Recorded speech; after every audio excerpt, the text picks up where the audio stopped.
What's going on, YouTube? This is SG1 Sports, and you're watching our SEC football channel.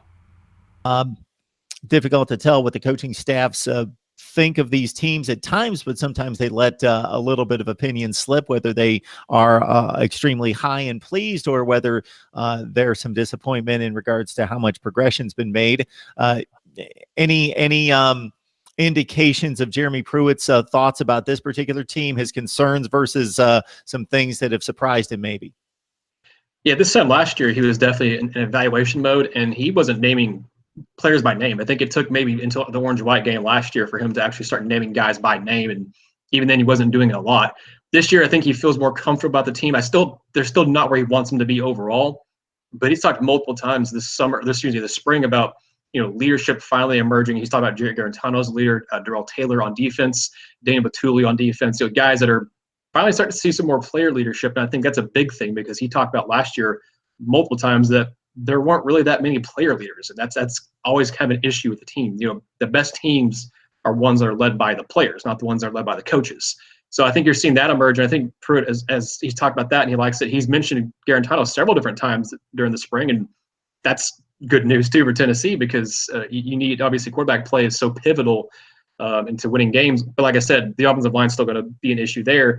I think he likes this team more than he did last year, and I don't know if he would come out and say that himself, but I think he genuinely does like the direction of this team, where they're going, and then the fact that a lot of these guys have bought in. I think buy-in was kind of an issue for some players last year, not for the team overall, not for all of the guys, maybe not even for the majority of the guys, but there were definitely a sect of guys last year where you could tell weren't bought in completely to what this staff was trying to do, what the staff was selling, and what they're telling them.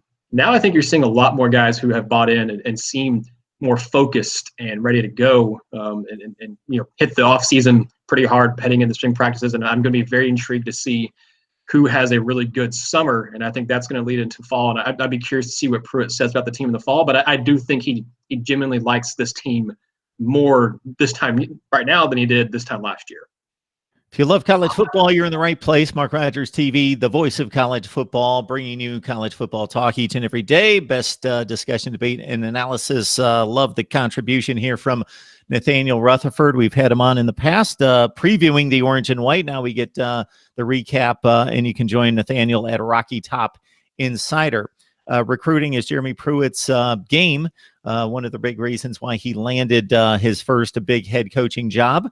Did a nice job, and I'm impressed with the Tennessee brand through the ups and downs, and basically 2 good seasons in the last 10 or 11 years. And that's been it, that the brand still holds nationally and certainly in the region. And Jeremy Pruitt seems to be already in the mix for a number of 2020 and 2021 prospects that are at the top of recruiting boards. Yeah, they haven't gotten a ton of big names just yet as of us doing this interview. They do have 4-star quarterback Harrison Bailey, who I think could end up being one of the top quarterbacks in this specific cycle in the 2020 class. They do have 4-star defensive lineman Dominic Bailey, and they have right now, according to 247 Sports, the #1 overall junior college player in Jordan Davis, 4-star defensive end. They do have some intriguing guys who I think could end up climbing and rankings in Ebony Jackson and Jimmy Callaway, the guys that just had recently committed. But they're in on, as you mentioned, a lot of guys in this 2020 cycle who are highly rated guys who are potential instant impact type of players when they come in the 2020 season. Guys like Justin Rogers, who's a 5-star who can play either offensive line or defensive line. You look at guys like a 5-star receiver, Raheem Jarrett.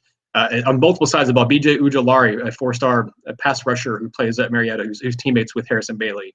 Eric Gilbert, who I think is kind of a Georgia lean, but Tennessee is definitely not going to stop recruiting him anytime soon. I think he's one of, I think he might be the #1 overall athlete right now, but he projects as a tight end at the next level as a 5-star.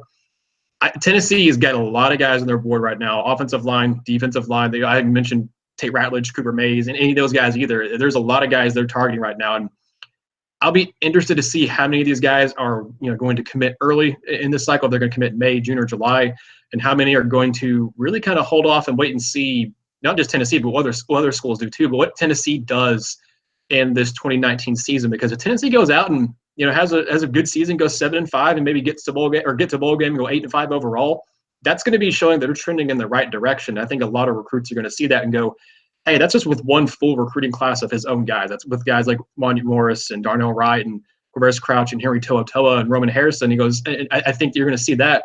And if Tennessee shows that they can improve on that and get 8 wins this season, whether it's in the regular season or with a bowl game, I think you might see some of these other guys who do hold off on making decisions, waiting and maybe signing on with Tennessee later on, maybe after the earliest signing period. But I do genuinely think that they're moving in that right direction and recruiting, like you said.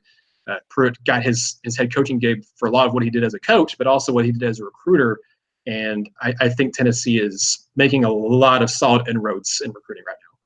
Well, regardless of the record in the past, it's a name brand and obviously one of the flagship programs in the SEC, one that I need to track and we try to track here at Mark Rogers TV. And so, Nathaniel, I appreciate you stopping by here and setting us straight on Tennessee, keeping us abreast of the personnel as I try to keep up. I'm always a nerd and trying to keep up with the next wave of players that are going to be an impact on the next season. So thanks for stopping by. Would love to have you back very soon.